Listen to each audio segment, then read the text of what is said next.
అందరూ వచ్చేసాక ఈరోజు మీకు మరో కొత్త నీతిగా చెప్పాలనుకున్నాను. అదేంటంటే కండబలంతో పాటు బుద్ధిబలం కూడా తోడవుతే జీవితం హాయిగా సాగిపోతుందని. అదేంటంటే ఒక ఊరు చాలా అందమైన ఊరు అది. సెలయేరు, పర్వతాలు, అందమైన పూల చెట్లు, పండ్ల చెట్లు, పంట పొలాలు, పచ్చ రైతులు వచ్చే ఊరంతా పచ్చగా కళకళలాడిపోయేది. కొన్ని రోజులు అట్లా నడిచిన తర్వాత వర్షాకాలం వర్షాలు పడక బాగా కరువు వచ్చేసింది ఆ ఊరికి.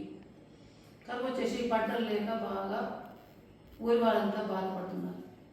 అప్పుడు ఒక రైతు కూడా కష్టతరంగా ఇట్లా గడవడానికి కష్టంగా ఉండి ఏదో విధంగా డబ్బు సంపాదించుకోవాలని చెప్పి ఒక సావుకారు దగ్గరికి వెళ్ళాడు. అతను నాకేమైనా పని చెప్పండి, మాకు భోజనానికి కష్టతరంగా ఉంది, మాకు ఏదైనా పని చెప్పండి, మాకు కష్టతరంగా ఉంది, భోజనాన్ని గడవడమే లేదు అని అడుగుతాడు.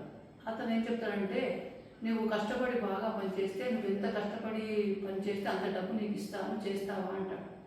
సరే చేస్తానంటాడు. ఆ రోజు పని దొరికినందుకు చాలా సంతోషంగా ఉంది.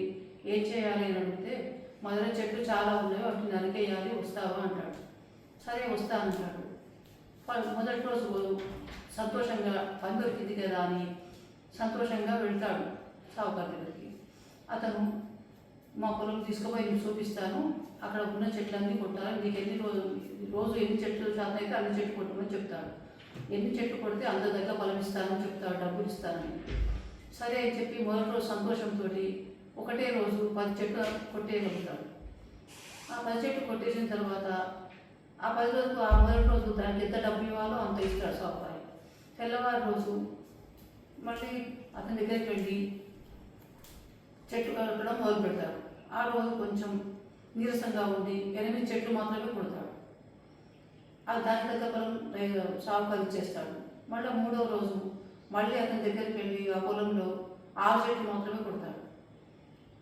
ఆ రోజు ఇంకా రోజుకు నీరసపడి ఒక రోజు 4 చెట్లు, ఒక రోజు 2 చెట్లు అట్టే కొట్టి అతను డబ్బు సంపాదన తగ్గిపోతుంది. డబ్బు సంపాదన తగ్గేసరికి ఇంట్లో గడవడం కష్టమయ్యేసరికి అతను నాకేదో ఆరోగ్యం మంచిగా లేదు, అందుకోసము నేను అయిపోతున్నాను, రోజు నిరసించిపోతున్నాను, అందుకనే నేను ఈ పని వదిలేసుకుంటాను, నేను ఈ పని చేయలేను, నేను వేరే పని చూసుకుంటాను అని చెప్తాడు సావుకారుతో. అలా కాదు, నువ్వు కొట్టే గొడ్డలు ఎలా ఉందో తీసుకురా, ఆ గొడ్డలు నేను ఒకసారి చూస్తాను అంటాడు సావుకారు. సరే అని చెప్పి ఆ రైతు గొడ్డలు తీసుకొని చూపించేసరికి అది పదును లేకుండా చాలా మొద్దుగా